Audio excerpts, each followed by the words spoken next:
नमस्कार, आप देख रहे हैं टीवी 9 भारतवर्ष। मैं हूं आपके साथ प्रीति रघुनंदन। मेरे साथ हैं सुमेरा और सुरभि। शुरुआत कर रहे हैं इस वक्त की बड़ी खबर के साथ। जम्मू कश्मीर में शहीद हुए राजस्थान के झुंझुनू के सपूत का पार्थिव देह उनके पैतृक आवास पहुंच चुका है। शहीद सिपाही अजय सिंह को अंतिम विदाई दी जा रही है।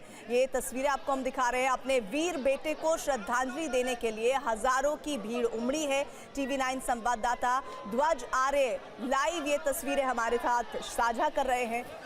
चीख पुकार लेकिन गर्व इस बात का कि देश के लिए शहादत दी है बेटे ने। सीधे चलते हैं ध्वज आर्य के पास। ध्वज,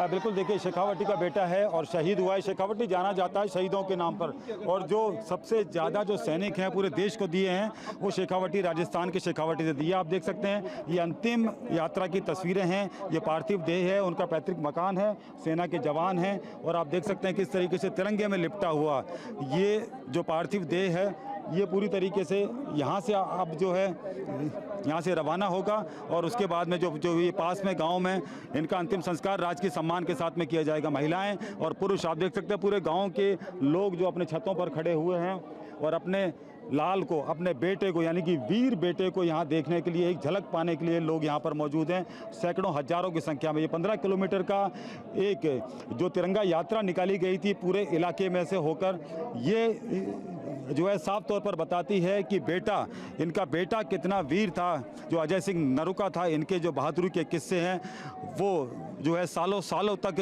जो है याद किए जाएंगे। कर्नल राज्यवर्धन सिंह राठौड़ हैं, खेल मंत्री हैं, खुद सेना में रहे हुए हैं, और आप देख सकते हैं ये आए हैं यहाँ पर और जो है श्रद्धांजलि दे रहे हैं यहाँ पर और मौजूद हैं यहाँ पर।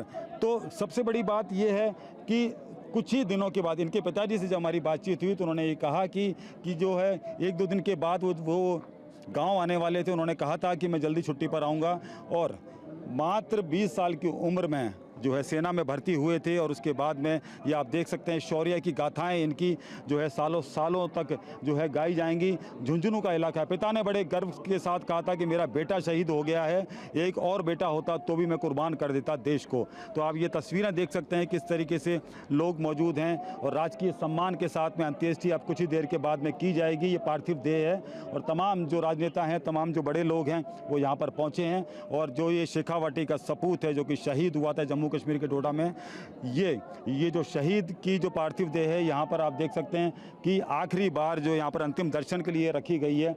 ये वही घर है जहाँ पर जो अजय सिंह जो यहाँ खेले थे, यहीं से बड़े हुए थे, और यहीं से उन्होंने सपना देखा था कि वो सेना में जाएंगे और भारत माता की सेवा करेंगे।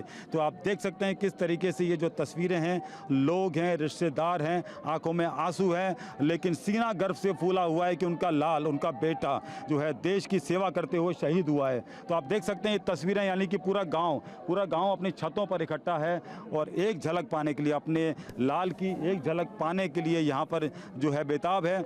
और यहाँ पर आप देख सकते हैं कि सेना के जवान ने जो है यहाँ सारे जो उनके जो मेडल थे वो सौंपे हैं परिजन को, और उसके बाद में अब यहाँ से कुछ ही देर के बाद में जो उनकी पार्थिव देह है वो रवाना की जाएगी। और यहाँ से पार्थिव देह कुछ ही दूर, यानी कि गांव के एक खेत में इनका अंतिम संस्कार किया जाए। आप देख सकते हैं ये कैप जो है दी गई है, उनकी जो कैप थी वो पहनाई गई है। ये सेना का सम्मान होता है, और ये कैप दी गई। सैल्यूट किया इनके पिता ने, आप देख सकते हैं बहादुर बेटे को सैल्यूट किया है। और यहाँ से ये आप देख सकते हैं कि बेटों को एक बार फिर से हाथ लगाया है पार्थिव देह को।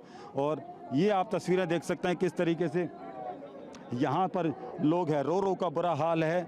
और यहाँ से कुछ ही देर के बाद में जो है पार्थिव देह है वो यहाँ से जो है रवाना हो जाएगी, राज के सम्मान के साथ में अंत्येष्टि की जाएगी। सबसे बड़ी बात मैं बताना चाहूँगा कि इस पूरे ऑपरेशन के अंदर 2 राजस्थान के जवान शहीद हुए थे, अजय सिंह और विजेंद्र सिंह। दोनों ही एक साथ 2018 के अंदर भर्ती हुए थे सेना में। एक ही साथ उन्होंने सपना देखा था, 20 साल की उम्र में 2018 में सेना में भर्ती हुए थे, और 6 साल की सेवा के बाद में ये आप देख सकते हैं कि देश का नाम रोशन कर दिया है।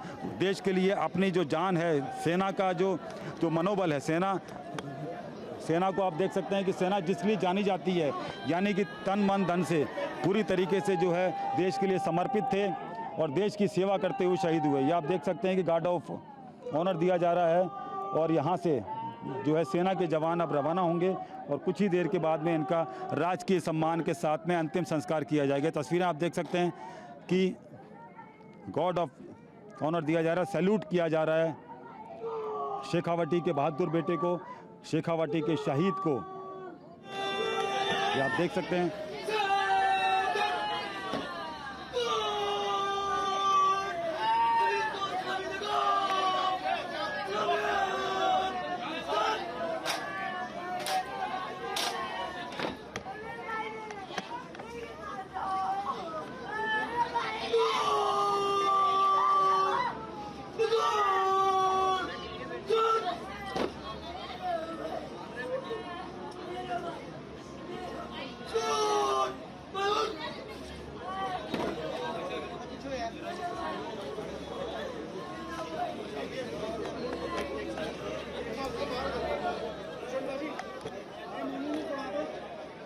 ध्वज, आपका बहुत शुक्रिया तमाम जानकारी देने के लिए। झुंझुनू में शहीद अजय सिंह को आखिरी सलामी दी जा रही है, उनको आखिरी विदाई दी जा रही है और राजकीय सम्मान के साथ कुछ देर में उनका अंतिम संस्कार किया जाएगा।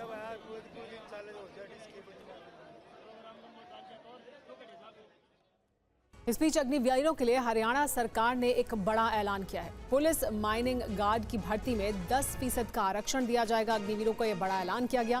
ग्रुप सी की भर्ती में 5% आरक्षण मिलेगा अग्निवीरों को। अपना रोजगार शुरू करने पर ब्याज मुक्त कर्ज भी दिया जाएगा।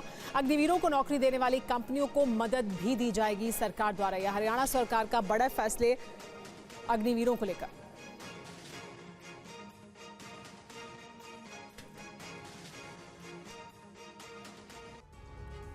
अग्निवीरों पर हरियाणा सरकार ने बड़ा ऐलान किया है। पुलिस भर्ती में 10% आरक्षण, इसके अलावा माइनिंग गार्ड भर्ती में 10% आरक्षण देने की बात कही गई है। ग्रुप सी की भर्ती में 5% आरक्षण मिलेगा अग्निवीरों को और ग्रुप सी डी की उम्र में 3 साल की छूट भी मिलेगी। 5 लाख तक का ब्याज मुक्त कर्ज नौकरी देने वाली कंपनियों को दिया जाएगा, अग्निवीरों को दिया जाएगा। इसके अलावा नौकरी देने वाली कंपनियों को मदद दी जाएगी। 30,000 की सैलरी पर 60,000 रुपए की मदद सरकार द्वारा दी जाएगी। अग्निवीरों को प्रदेश सरकार द्वारा भर्ती किए जाने वाले constable, mining guard, forest guard, jail warden और एसपीओ के पदों पर सीधी भर्ती में 10% हॉरिजॉन्टल आरक्षण प्रदान करेगी। ये प्रावधान हमने किया है। दूसरा, हमने इन अग्निवीरों को ग्रुप बी और सी में सरकारी पदों के लिए निर्धारित अधिकतम आयु 3 वर्ष की छूट प्रदान की जाएगी, परंतु अग्निवीरों के पहले बैच के मामले में आयु में यह छूट 5 वर्ष की होगी। सरकार ग्रुप सी में सिविल पदों पर सीधी भर्ती में अग्निवीरों के लिए 5% हॉरिजॉन्टल आरक्षण और ग्रुप बी में 1% हॉरिजॉन्टल आरक्षण प्रदान करेंगे। अगर अग्निवीर को किसी भी औद्योगिक इकाई द्वारा प्रति माह 30,000 रुपये से अधिक वेतन दिया जाता है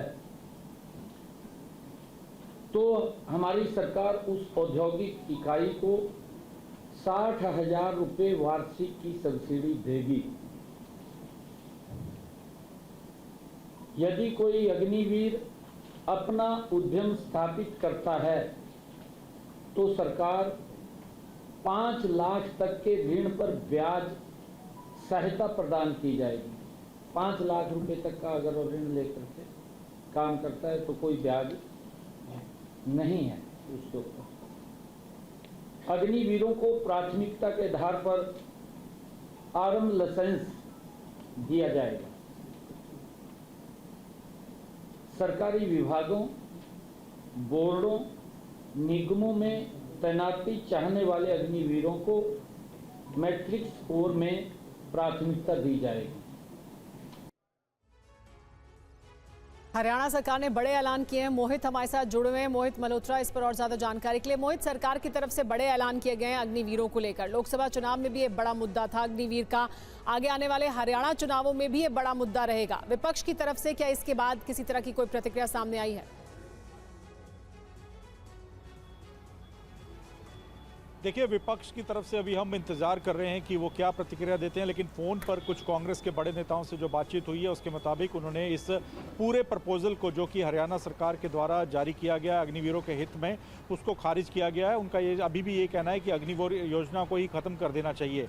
एक बड़ी बात यह है कि एक सवाल ये उठ रहा था कि अग्निवीर अगर शहीद हो जाता है या उसको चोट लग जाती है तो उसके एवज में राज्य सरकारों के रोल पर सवाल उठ रहा था। तो हरियाणा सरकार ने सीधे तौर पे कहा है कि हर जिले में कमेटी बनाई जाएगी जो कि अग्निवीर के घायल होने पर उसके इलाज का आकलन करेगी, इलाज के खर्च का आकलन करेगी और उसके इलाज का खर्च भी सरकार उठाएगी और अग्निवीर के शहीद होने पर मुआवजा भी दिया जाएगा। तो ये तमाम बातें लेकर एक बड़ा प्रपोजल दिया गया है हरियाणा सरकार के द्वारा और कहीं ना कहीं ये लगता है कि हरियाणा में जो पीछे लोकसभा चुनाव हुए उसमें अग्निवीर का जो मुद्दा था वो बड़ा मुद्दा था। तभी से ही नतीजों के बाद से ही एक उम्मीद जताई जा रही थी कि हरियाणा सरकार एक ऐसा प्रपोजल ला सकती है जिसमें अग्निवीरों को सरकारी नौकरियों में तरजीह देने का प्लान होगा, उनको मुआवजा मिल सके, घायल होने पर उपचार की सुविधा मिल सके और भी अन्य कई तरह की योजनाएं उनके लिए लाने की तैयारी है। और आज सीएम ने उस प्रपोजल का ऐलान कर दिया है। अब देखना ये होगा कि जो युवा है हरियाणा के, जो कि अग्निवीर योजना को लेकर पहले से काफ़ी ज़्यादा नाराज़गी दिखा रहे हैं, वो इस पूरे प्रपोजल को कैसे एक्सेप्ट करते हैं। लेकिन विपक्ष ने इस पूरे प्रपोजल को सिरे से खारिज किया है। उनका अभी भी ये कहना है कि अग्निवीर योजना को ही पूरी तरह से ख़त्म कर देना चाहिए। जी मोहित, बहुत शुक्रिया इस तमाम जानकारी के लिए। हालांकि इस वक्त हो रही एक बड़ी बैठक का अपडेट आपको दे दें, क्योंकि गृह मंत्री अमित शाह की प्रधानमंत्री नरेंद्र मोदी के साथ मुलाकात को लेकर इस वक्त सबसे बड़ी खबर आ रही है, जहां आपको बता दें उनके आवास 7 लोग कल्याण मार्ग पर पहुंचे हैं अमित शाह। तो अब हो रही इस बैठक पर भी हमारी नजर है। हालांकि लखनऊ से लेकर दिल्ली में जारी बैठकों के बीच ये मुलाकात क्या मायने रखती है, इसको लेकर आमोद जी हमारे साथ इस वक्त हमें ज्वाइन कर चुके हैं। आमोद जी, अब लगातार लखनऊ से दिल्ली की बैठकों के बाद इस वक्त जो गृह मंत्री अमित शाह की मुलाकात प्रधानमंत्री नरेंद्र मोदी से हो रही है, क्या यही मुलाकात यूपी के सिलसिले में? देखिए, कयास ये जरूर लगाया जा रहा है कि प्रधानमंत्री के साथ गृह मंत्री की अभी जो बैठक है इसमें तमाम मुद्दों पर चर्चा हो सकती है और उसमें उत्तर प्रदेश के नेताओं से जो 2 दिन से कंसल्टेशन चल रहा है उस पर भी चर्चा हो सकती है।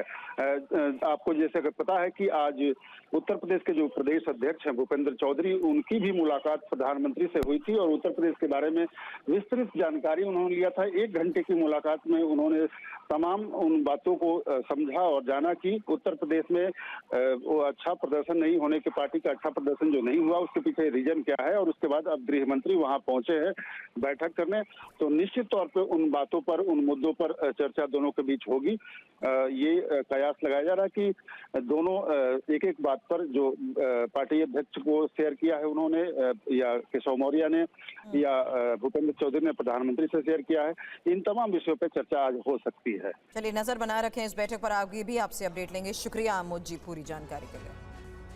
और इधर उत्तर प्रदेश के सीएम योगी आदित्यनाथ के घर हुई बैठक में उपचुनाव को लेकर बड़ी चर्चा हुई है। बताया जा रहा है कि बैठक में सिफारिशी कैंडिडेट को टिकट न देने पर सहमति बनी है।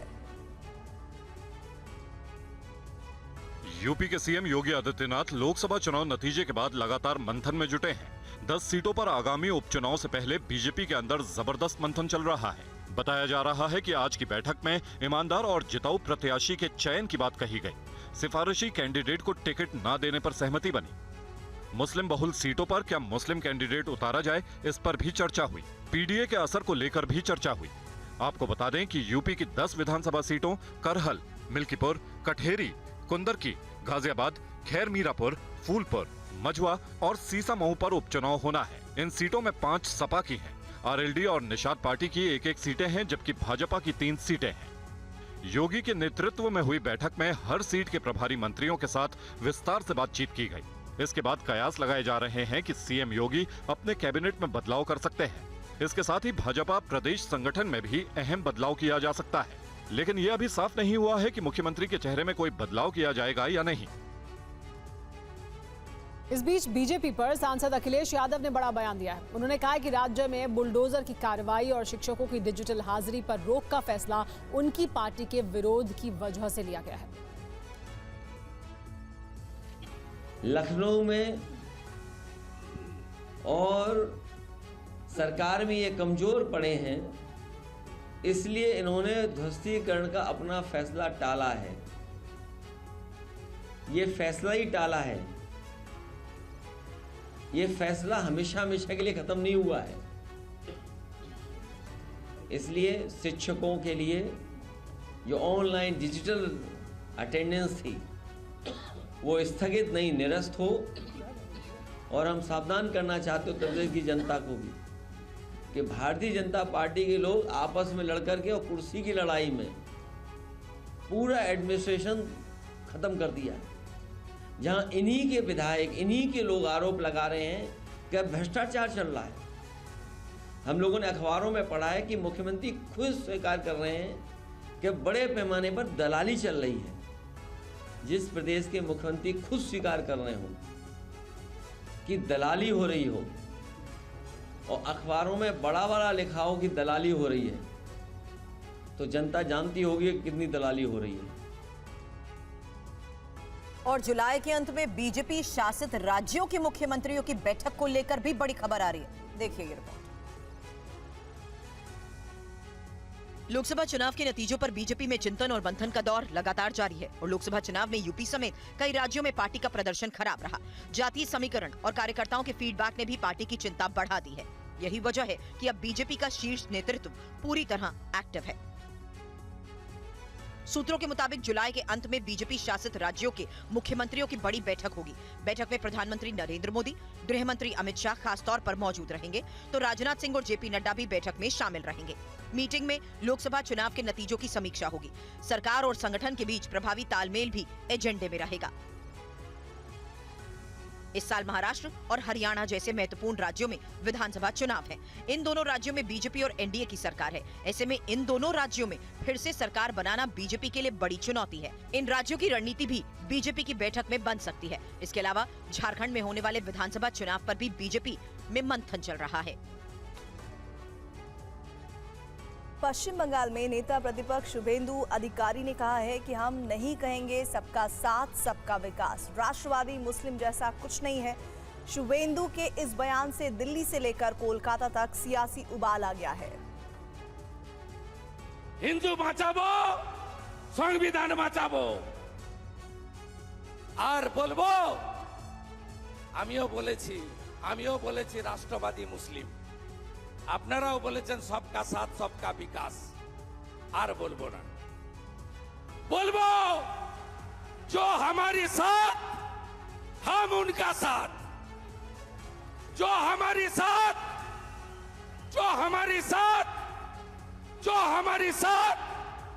हम उनका साथ, सबका साथ सबका विकास। बंद करो नो नीड संख्यालघु मोर्चा। शुभेंदु अधिकारी के इस बयान से सियासत में उबाल आ गया है। टीएमसी ने इसे असंवैधानिक और राष्ट्र विरोधी करार दिया है। टीएमसी ने कहा कि बीजेपी में मुसलमानों के लिए कोई जगह नहीं है।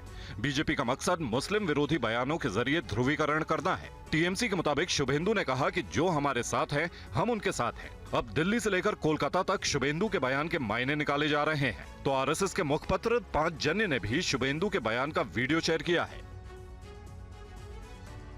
अपने बयान पर शुभेंदु अधिकारी ने हालांकि सफाई दी है। उन्होंने कहा कि मेरा निजी बयान है, पार्टी का इससे कोई लेना देना नहीं है।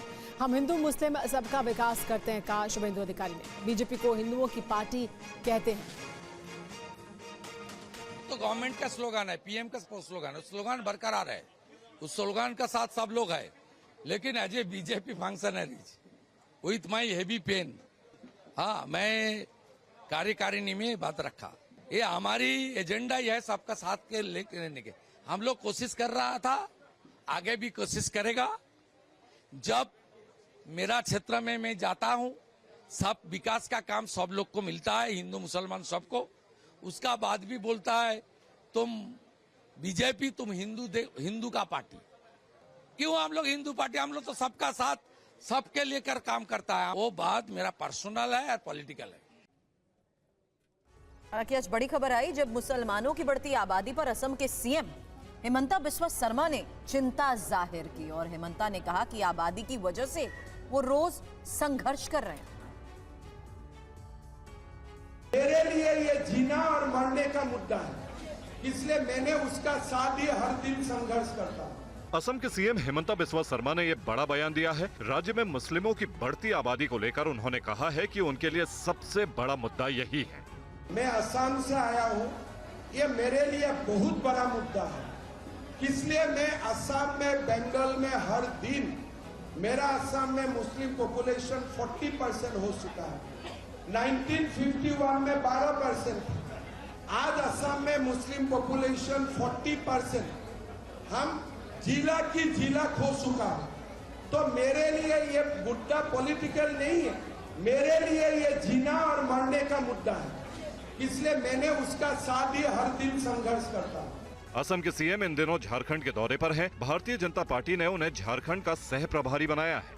हेमंता पिछले 1 महीने के भीतर तीसरी बार झारखंड पहुंचे। हेमंता विधानसभा चुनाव की तैयारियों में लगे हैं। उन्होंने उम्मीद जताई है कि लोकसभा की तरह विधानसभा में भी बीजेपी अच्छा प्रदर्शन करेगी।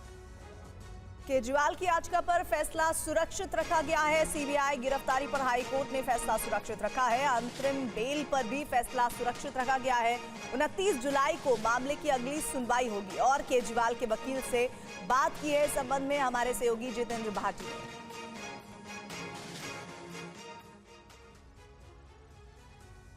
संजीव जी, आप लोगों ने 2 राहत मांगी थी। एक तो ये कि जो गिरफ्तारी हुई थी उसको चुनौती दी गई थी अवैध बताते हुए, और दूसरा रेगुलर बेल के लिए। अब इस मामले में फौरी राहत तो नहीं मिली है। नहीं, देखिए आज आर्गुमेंट क्योंकि बहुत करीब 4 साढ़े 4 घंटे आर्गुमेंट चली है। छुट्टी का दिन था, उसके बावजूद स्पेशल कोर्ट ने आज के लिए इसी मैटर के लिए रखा गया था। तो 4 साढ़े 4 घंटे की आर्गुमेंट के दौरान 2 ऑर्डर रिजर्व हुए हैं।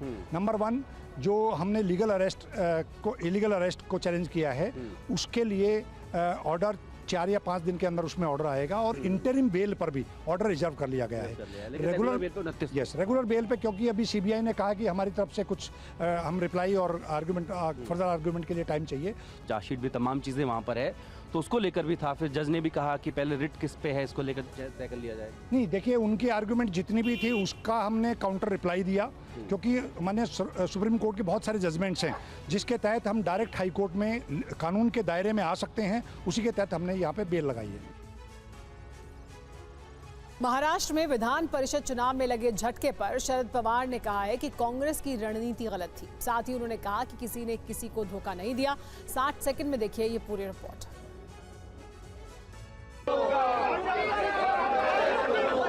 एमएलसी चुनाव में लगे झटके की टीस आज शरद पवार के बयानों में नजर आई। उन्होंने एमएलसी चुनाव में मिली मात के लिए कांग्रेस को जिम्मेदार ठहराया। जयंत पाटिल को लेकर हमारे तीनों दल उद्धव ठाकरे, एनसीपी और कांग्रेस का निर्णय नहीं हुआ था। मेरा ही निर्णय था। मेरे पार्टी के 12 विधायक थे। शेकाप को साथ देने का निर्णय हुआ था। लोकसभा चुनाव हम तीनों मिलकर लड़े थे। सीपीआई, सीपीएम और शेकाप को उस वक्त हम सीट देने के लिए तैयार नहीं थे। शरद पवार के मुताबिक वोटों के बिखराव से एमएलसी चुनाव हारे। महाअघाड़ी गठबंधन से रणनीतिक चूक हुई तो कांग्रेस की रणनीति भी सही नहीं थी। हमने कहा था कि इस चुनाव के बाद जो भी चुनाव होंगे उसमें इन दलों को साथ में सीट देंगे। वो सभी ने मान्य किया। लेफ्ट भी मान गए। हम तीनों दल साथ लड़े, यश भी मिला। वक्त रहने पर सीटों का विचार करेंगे। हमने तय किया था ये 12 वोट शेकाप को देंगे। उस वक्त कांग्रेस के ज्यादा वोट थे तो उन्होंने अपना उम्मीदवार खड़ा कर दिया। शिवसेना ने भी अपना उम्मीदवार खड़ा कर दिया। चुनावी साल में महाराष्ट्र कांग्रेस में घमासान तेज है। एमएलसी चुनाव में हुई क्रॉस वोटिंग पर अब कांग्रेस कार्रवाई की तैयारी में है। देखिए महाराष्ट्र की सियासत से जुड़ी बड़ी खबर। एमएलसी चुनाव में क्रॉस वोटिंग कराने वाले विधायकों पर कांग्रेस ने सख्ती दिखाई है। कांग्रेस अब क्रॉस वोटिंग करने वाले विधायकों के खिलाफ एक्शन लेने वाली है। कांग्रेस की प्रदेश इकाई ने भीतरघात की रिपोर्ट संगठन महासचिव केसी वेणुगोपाल को सौंपी है। सूत्रों के मुताबिक क्रॉस वोटिंग करने वाले 7 विधायकों पर कार्रवाई होगी। क्रॉस वोटिंग करने वाले विधायकों में जितेश अंतापुरकर, मोहन हम्बार्डे, सुलभा खोडके, जीशान सिद्दीकी और हिरामन खोजकर शामिल हैं। महाराष्ट्र में विधानसभा परिषद चुनाव के लिए 12 जुलाई को वोटिंग हुई थी। विधान परिषद की 11 सीटों पर हुए चुनाव के लिए कुल 12 उम्मीदवार मैदान में थे। इसमें से बीजेपी गठबंधन के 9 उम्मीदवार जीते, जबकि शिवसेना यूबीटी का 1 और कांग्रेस के 1 उम्मीदवार ने बाजी मारी। कांग्रेस विधायकों की क्रॉस वोटिंग की वजह से शरद गुट के जयंत पाटिल चुनाव हार गए थे। महाराष्ट्र में इसी साल विधानसभा चुनाव होने वाले हैं। ऐसे में कांग्रेस में हुए भितरघात को कांग्रेस ने बेहद गंभीरता से लिया है। कांग्रेस अब प्रदेश में पार्टी को धोखा देने वाले नेताओं पर बड़े एक्शन की तैयारी में है। और लगातार हो रही बैठक के बारे में जिस तरीके से टीवी9 भारतवर्ष आपको बड़ी खबर बता रहा है, फिलहाल आपको बता दें यूपी बीजेपी अध्यक्ष भूपेंद्र चौधरी ने जो आज प्रधानमंत्री नरेंद्र मोदी से मुलाकात की है, इसकी इनसाइड स्टोरी अब सामने आ गई है। और बड़ी खबर यही है कि भूपेंद्र चौधरी ने पीएम को हार के कारणों की जानकारी दी है। उन्होंने बताया कि चुनाव में कार्यकर्ताओं की नाराजगी और प्रशासन की वजह से पार्टी का प्रदर्शन खराब रहा। यह भी बताया बीजेपी के वोटर्स ने वोटर लिस्ट में नाम ना होने की भी शिकायत की।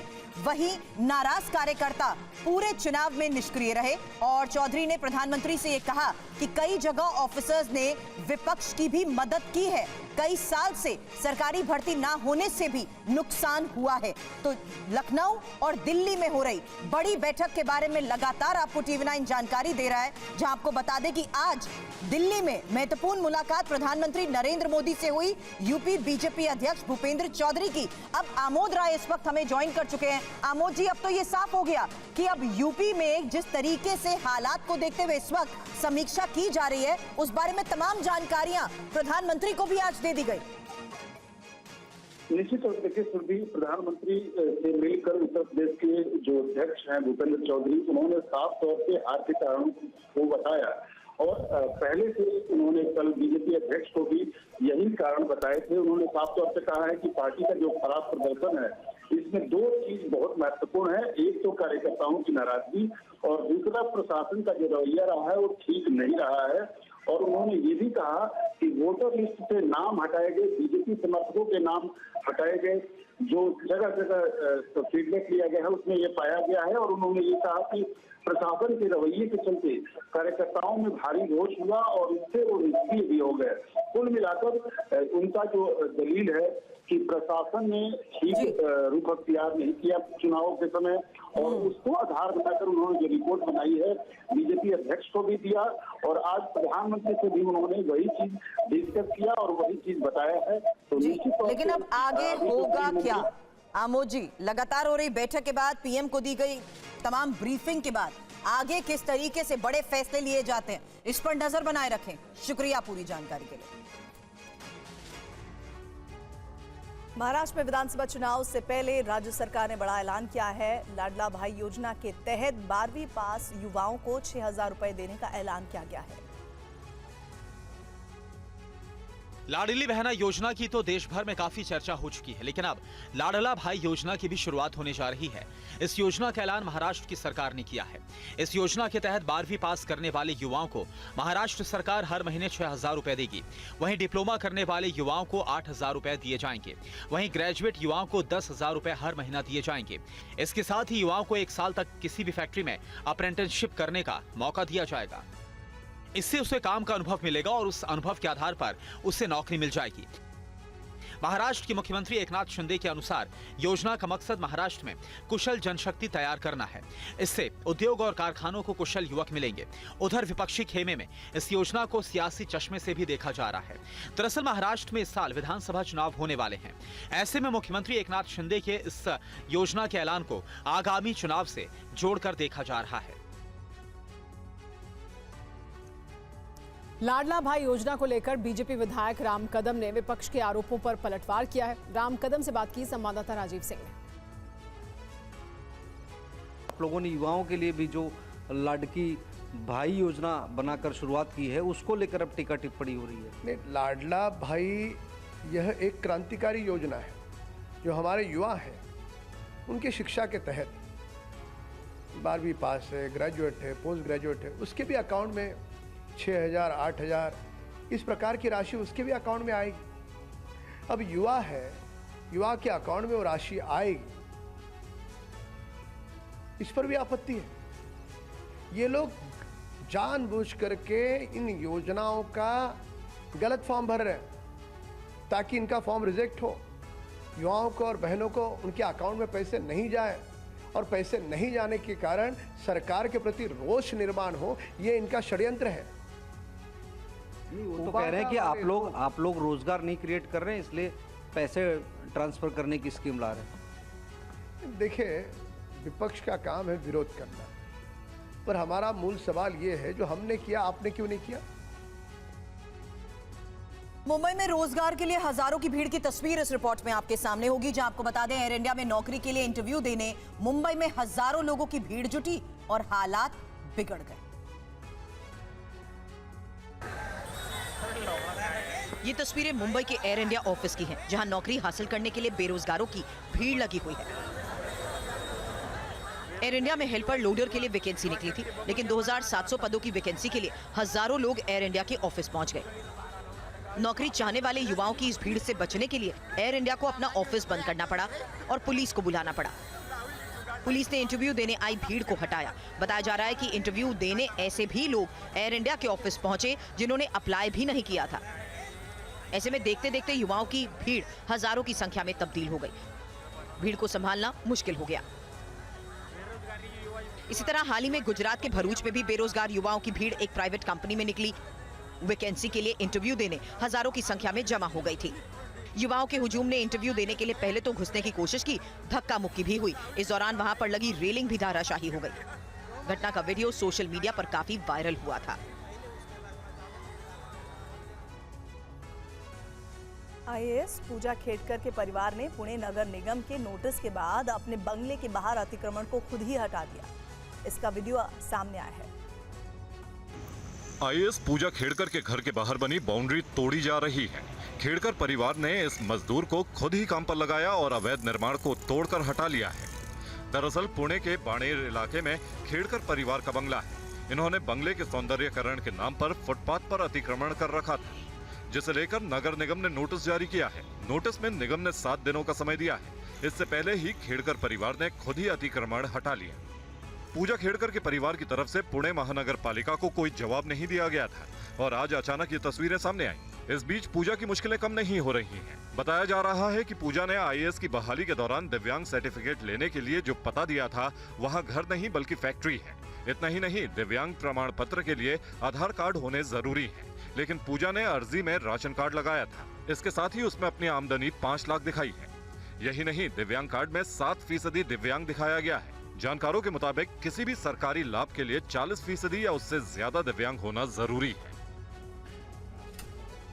ट्रेनी आईएएस पूजा खेड़कर को लेकर एक और नई जानकारी सामने आई है। साल 2020 और 2023 के 2 डॉक्यूमेंट से जानकारी मिली है। 2020 के लेटर में पूजा ने 30 साल अपनी उम्र बताई थी। 2023 के लेटर में पूजा की उम्र 31 साल बताई गई। 2020 में लिखा था डॉक्टर पूजा, 2023 में पूजा गायब था।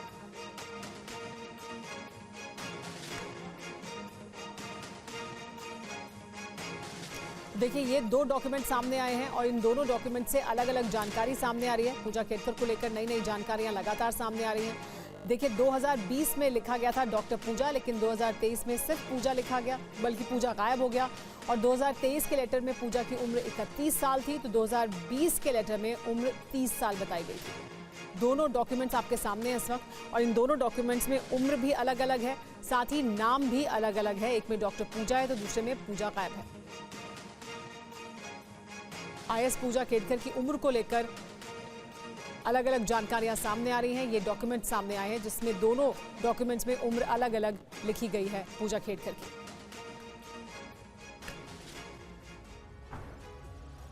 कश्मीर के बांदीपोरा इलाके में आज मुहर्रम के मौके पर एक ऐसी तस्वीर दिखी जिस पर हर हिंदुस्तानी को गर्व होगा। मुहर्रम के जुलूस में मुस्लिम समुदाय के लोगों ने तिरंगा लहराया।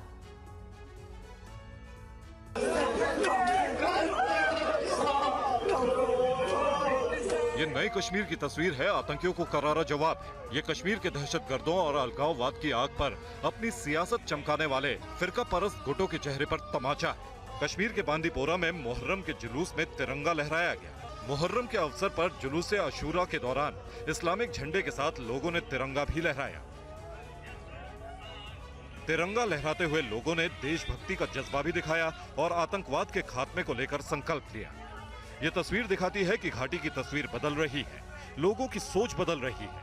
अमन और शांति के साथ लोग आगे बढ़ना चाहते हैं। जहां आतंकवाद और संकीर्ण राजनीति की कोई जगह नहीं है, वहां कश्मीरी लोगों का ये जज्बा आतंकी संगठनों के लिए एक करारा जवाब है। इस दौरान मुहर्रम के मौके पर सुरक्षा के कड़े इंतजाम किए गए थे। लोगों ने भी शांति के साथ मातमी जुलूस निकाला। घाटी से अनुच्छेद 370 हटने के बाद कड़ी सुरक्षा के बीच 3 दशक के बाद श्रीनगर के लाल चौक से आज दूसरी बार मुहर्रम का जुलूस निकला। हमारे संवाददाता इरफान कुरैशी की एक ग्राउंड रिपोर्ट देखिए।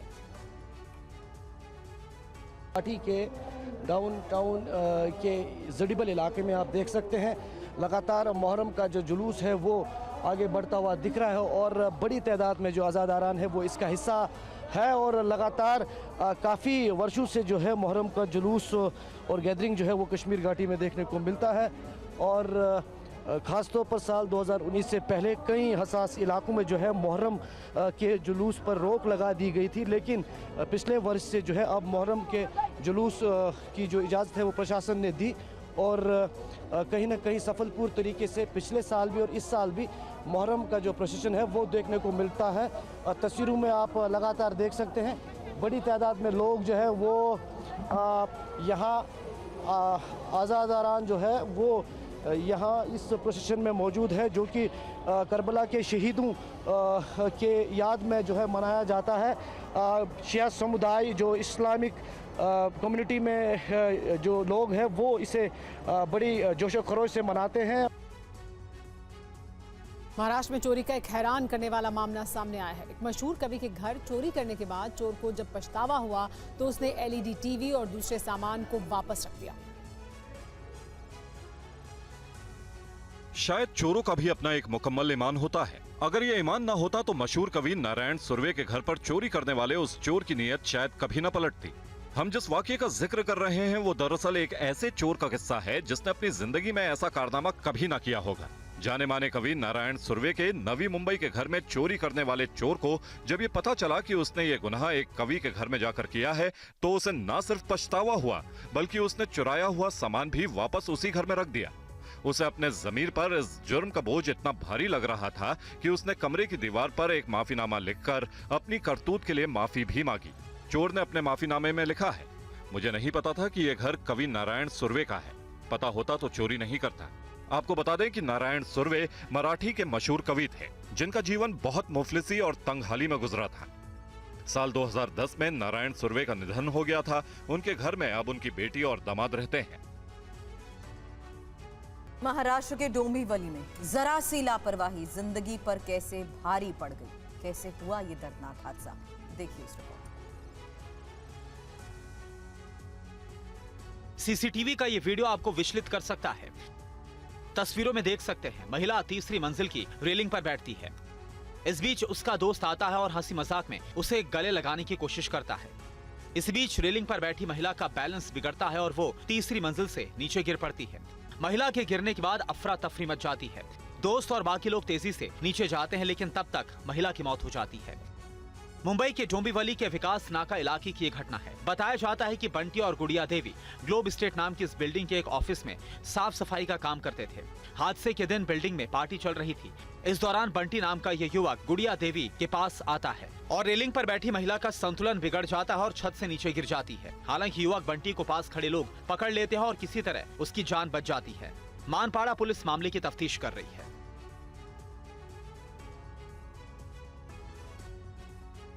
अगली खबर कर्नाटक से है, जहां धोती पहनने की वजह से मॉल में जाने से रोका गया है, जिसके बाद लोगों ने इस पर प्रदर्शन किया है। बेंगलुरु के मगडी रोड पर बैठे ये लोग कन्नड़ सेनानी हैं। जीटी मॉल के खिलाफ ये नारेबाजी कर रहे हैं। लोग आक्रोशित थे, जिसको देखते हुए मॉल के बाहर भारी संख्या में पुलिस बल तैनात कर दिया गया। इससे प्रदर्शनकारी और भड़क गए। दरअसल बेंगलुरु में यह अजीबोगरीब स्थिति पैदा हुई इस बुजुर्ग को लेकर। सिर पर पगड़ी, बदन पर कुर्ता, कमर में धोती पहने ये बुजुर्ग मॉल में लगी कल की फिल्म देखने पहुंचे थे, लेकिन मॉल के लोगों ने उनके धोती पहने होने की वजह से अंदर जाने से रोक दिया। बुजुर्ग के बेटे नागराज ने मॉल कर्मचारियों से काफी अनुरोध भी किया, लेकिन उनकी एक नहीं सुनी गई। इसके बाद सोशल मीडिया पर मॉल कर्मचारियों की इस अपमानजनक हरकत को रिकॉर्ड कर दिया। जिसके बाद लोग जमा हुए और नारेबाजी शुरू कर दी। विवाद बढ़ने के बाद कार्रवाई के डर से अब उसी मॉल ने किसान फकीरप्पा को सम्मानित किया है। इस दौरान मॉल प्रभारी सुरेश ने फकीरप्पा से माफी मांगी और मॉल के कर्मचारियों ने अपनी गलती सुधार ली। इस घटना को लेकर राजस्व विभाग के मंत्री कृष्ण भैरेगौड़ा ने कहा है कि किसी व्यक्ति का आंकलन उसके चेहरे या कपड़ों को देखकर नहीं किया जाना चाहिए। ये ब्रिटिश मानसिकता है। और इस वक्त की बड़ी खबर प्रधानमंत्री मोदी से जुड़ी हुई। प्रधानमंत्री नरेंद्र मोदी कल शाम 5:30 बजे बीजेपी मुख्यालय में कार्यरत कर्मचारियों से मुलाकात करेंगे। इस दौरान चुनाव कार्य में लगे तमाम पार्टी कार्यकर्ताओं से भी वो मुलाकात करने वाले हैं। पीएम कर्मचारियों और रेगुलर कार्यकर्ताओं को धन्यवाद देंगे।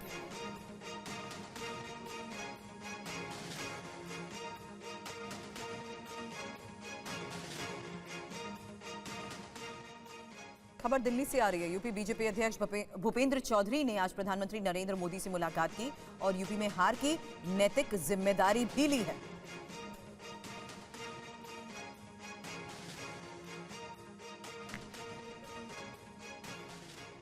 इधर रील बनाने के चक्कर में हदें पार करते युवाओं को अक्सर आपने देखा होगा। अब हरदोई में आई बाढ़ में कैसे एक युवक ने जान की बाजी लगा दी और उसका क्या हाल हुआ, देखिए इस रिपोर्ट में। जान जोखिम में डालकर नदी पार करने की ये सनक रील बनाने के लिए है। तस्वीरें यूपी के हरदोई की हैं, जहां एक युवक पानी के तेज बहाव के बीच एक पाइपलाइन के सहारे नदी के बहाव को पार कर रहा है। इंस्टाग्राम, फेसबुक जैसी सोशल मीडिया साइट पर एक लाइक के लिए, ज्यादा व्यूज के लिए ये युवक इस तरह अपनी जान जोखिम में डाल रहा है।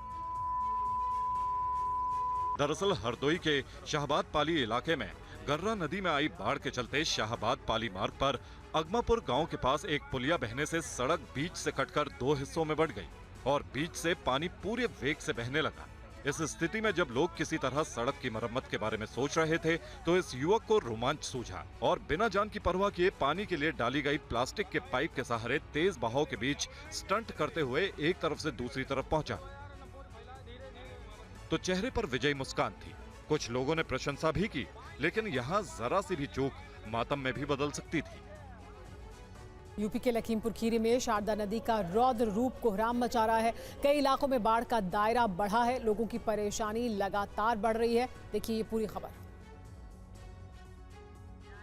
शारदा नदी में उफान, तेज रफ्तार सैलाब, कटते तटबंध, गिरती मिट्टी। तस्वीरें लखीमपुर में आई बाढ़ की। लखीमपुर खीरी का देवी मंदिर भी इस सैलाब में समा गया। विनाशकारी बाढ़ ने इस प्राचीन मंदिर को डिगा दिया। मंदिर के नीचे की मिट्टी सैलाब से कट गई है। सैकड़ों साल पुराना मंदिर का ढांचा नदी में जा गिरा और सैलाब में प्रवाहित हो गया। शारदा नदी की ऐसी धार शायद ही पहले कभी किसी ने देखी हो। सदर तहसील क्षेत्र के 5 गांव के करीब 2500 की आबादी इस वक्त शारदा नदी के निशाने पर आई। पूरे इलाके पर विस्थापन का खतरा है। नदी का तेज प्रवाह घाट के घाट निकल रहा है। सैकड़ों साल से अपनी जड़ें गड़ाए इस पेड़ को देखिए। कई पीढ़ियों को ये अपनी छांव की सिद्धता देता रहा, अडिग अटल खड़ा रहा, लेकिन इस बार इस पेड़ को शारदा नदी की धारा और उसका प्रचंड प्रवाह ने निगल लिया, इसका अस्तित्व मिटा दिया। उफनती नदी सब कुछ बहा ले जाने को आमादा है। उपजाऊ जमीन, लोगों की आशा ने सब बाढ़ के पानी में अपना वजूद खो रहे हैं। सैलाब से जिले का यह हाल सिर्फ शारदा नदी के कारण नहीं, बल्कि घाघरा और मोहना नदियों में भी तेजी से बढ़ते वाटर लेवल की वजह से हुआ है। और सैलाब से तबाही की तस्वीरें कर्नाटक के उत्तर कन्नड़ से भी सामने आई, जहां लैंडस्लाइड से मुश्किलों का सैलाब आ गया और भारी बारिश के बाद मलबे का ढेर सड़क पर आ गया। सड़क पर मिट्टी का ढेर, रास्ते पर फैला मलबा, हर तरफ लैंडस्लाइड के निशान। मलबे में फंसा ट्रक, मिट्टी के ढेर से बंद पड़ी सड़क। तस्वीरें उत्तर कन्नड़ के शिरूर गांव की, जहां लैंडस्लाइड के मलबे की वजह से NH 66 बंद हो गया है। पहाड़ी से इतना मलबा गिरा है कि सड़क पर एक छोटा पहाड़ दिखने लगा। लैंडस्लाइड की वजह से 7 लोगों की मौत हुई थी, तो लैंडस्लाइड ने एक ही परिवार के 4 लोगों की जिंदगी पर विराम लगा दिया। ये परिवार हाईवे किनारे ढाबा चलाता था। 3 गैस टैंकर के चालक चाय पीने ढाबे पर रुके थे, तभी पहाड़ी से कीचड़ और पत्थर गिरने लगे। मलबे के साथ 2 गैस टैंकर भी गंगावली नदी में बह गए। प्रशासन ने कई लोगों के मलबे में फंसे होने की आशंका जताई। रेस्क्यू ऑपरेशन जारी। हाईवे के बगल में नदी होने की वजह से प्रशासन की मुश्किलें बढ़ गई। पहाड़ी से गिरा मलबा सड़क से आगे बढ़ते हुए नदी तक चला गया, इसलिए प्रशासन को ऐसा लग रहा है कुछ लोग मलबे के साथ नदी में भी बह गए हों, इसलिए नदी में भी लोगों की तलाश हो रही। हाईवे बंद होने की वजह से लोगों को आने जाने में परेशानी है। हाईवे के दोनों तरफ ट्रकों की लंबी कतारें लगी। बारिश का कहर देश के दक्षिण पश्चिम इलाकों में भी देखा जा रहा है। केरल में नदी की धार के बीच से 4 लोगों का रेस्क्यू किया गया। लहरों से जिंदगी की जंग, कई फीट तक पानी, तेज रफ्तार सैलाब, बीच नदी में फंसे 4 पर्यटक, मुश्किल भरा रेस्क्यू ऑपरेशन, रस्सियों की मदद से बचाव अभियान। तस्वीरें केरल में चित्तूर नदी की हैं। कर्नाटक से आए 4 पर्यटक चित्तूर नदी में उतर गए। अचानक पानी का बहाव तेज होने लगा और जान बचाने के लिए सभी लोग नदी के बीच में स्थित टापू पर पहुंच गए, लेकिन नदी की धार में कमी नहीं आई। स्थानीय लोगों ने जब ये मंजर देखा तो प्रशासन को भी जानकारी दी। इसके बाद मौके पर फायर फोर्स की टीम भी पहुंची। ट्यूब लेकर एक जवान पानी में उतरा। सबसे पहले छोटे बच्चे और महिला को बाहर निकाला। उसके बाद 2 बचे हुए लोगों की जान बचाने के लिए जद्दोजहद चलती रही। नदी के किनारे खड़ी टीम ने रस्सी के सहारे सभी लोगों को रेस्क्यू किया। केरल के अलियर डैम का जलस्तर बढ़ने से चित्तूर नदी में उफान आ गया है। कई इलाकों में बेकाबू सैलाब तबाही मचा रहा है। मौसम विभाग ने केरल में अगले 24 घंटे भारी बारिश का अनुमान जताया है। केरल के तटीय इलाकों में 100 मिलीमीटर से ज्यादा बारिश हो रही है, जिसमें कोची और कोझिकोड भी शामिल है। कन्नूर और अल्पुजा में भी बारिश से हालात बिगड़ रहे हैं।